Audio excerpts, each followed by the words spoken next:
Елеместің көргендері. Ертеде бір кедейдің үш баласы болыпты. Әкесі өлген соң жетім қалған балалары азып тозып кетеді. Жетім балалар күн көру тәсілін іздейді. Сонымен балалар бір күні жолға шығады. Жолда келе жатқанда олардың алдынан екі жол кездеседі. Біреу барса келмес, екіншісі барса келер.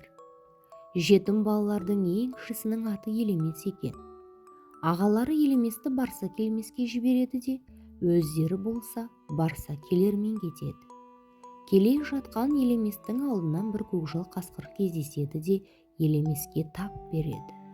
Сонда Елемес қасқырға жегенің ас болсын дейді. Қасқыр: "О, достым, бұл менің құлағыма бірінші тиген жылы сөз.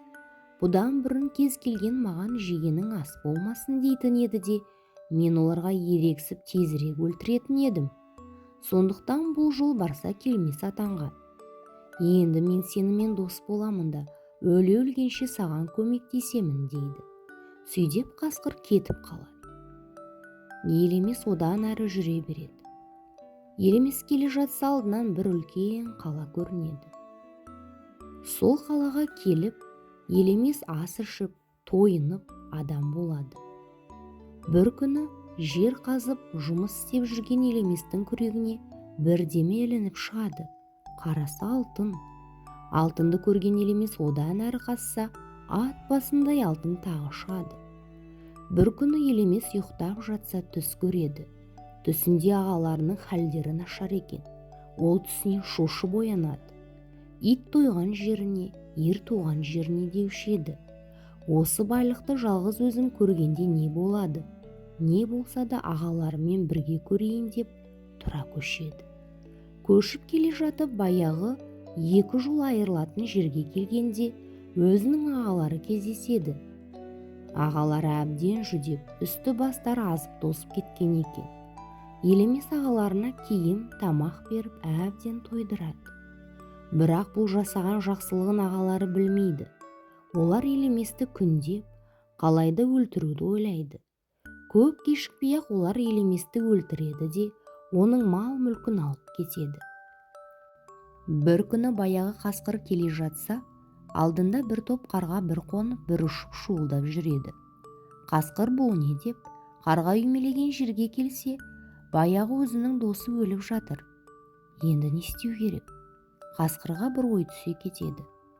Ол тез жата қалып, жер бауырлап жылжып барып, қарғалардың арасынан патшасын ұстап алады. Барлық қарға патшамызды босат деп шулап, қасқырға жалынады.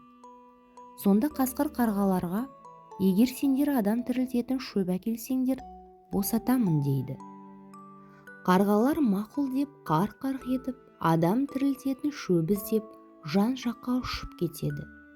Қарғалар жер-көкті қоймай қарап, ақыры өлдім-талдым дегенде бір жерден адам тірілтетін шөпті тауып алып, қасқырға алып кеп береді. Шөпті қасқыр алғаннан кейін қарғаларға: "Егер осы шөптен адам жазылса, патшаларыңды босатамын, жазылмаса қайта іздейсіңдер" дейді. Шөпті суға салып жұмсартып, Елеместің аузына салғанда, Елемес ұшып түрегеледі.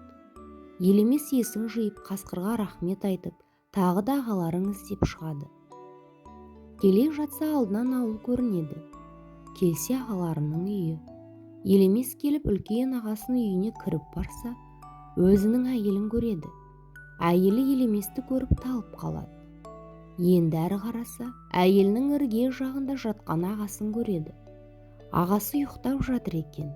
Ызаланып келген Елемес ашуын тоқтата алмай, ағасын тамағынан ала түседі де қылқындырып өлтіреді. Енді кіші ағасының үйіне келсе, ағасы сыртта жүр екен. Елемес танымаған кісі болып сәлем береді. Бұл ағасы інісін танымағанмен үйге кір деп, үйіне апарып Елеместі сыйлайды. Ет жеместен бұрын қонақпен сөйлесіп отырып, Елемеске бар сырын айтады. Ол былай дейді: "Бір ініміз бар еді. Сол інімді ағам өлтірейік деп қоймаған соң, екеуміз өлтірдік. Сол інімді ағамның тілін алып көмбей кетіп едім. Соны іздеп, сүйегін көміп келейін деп, басына қоятын құлпытас жасап отырмын дейді. Сонда елемес кіші ағасына өзін таныстырып, өзінің басынан өткен халді айтып береді. Сөйтіп ағайынды екеуі татуласып, жылап көріседі.